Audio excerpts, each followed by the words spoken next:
ಬರುತ್ತೀನೆಂದರೆ ಇಲ್ಲಿಗೆ ಬರೋ ತನಕ ಮೌನಿ, ಕೊಡುತ್ತೀನೆಂದರೆ ಹರಕೆ ಕೊಡೋ ತನಕ ಕೋಪಿ. ಆಡಿದ ಮಾತನ್ ಮೀರ್ದಿರೋ ಭಕ್ತರ ಇವಳಿಗೆ ಇಷ್ಟ ಇಷ್ಟ.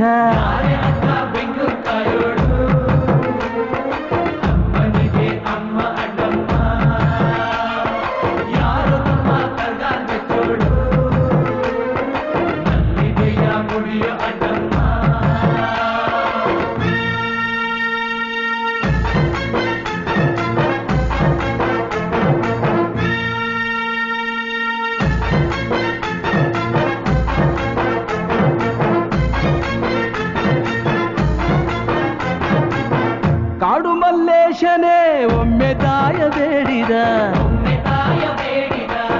ಬಿಲ್ವಪತ್ರೆಯ ಮರವ ಬೆಳೆಸು ಎಂದು ಬಯಸಿದ. ಕರೆಸಿದಳು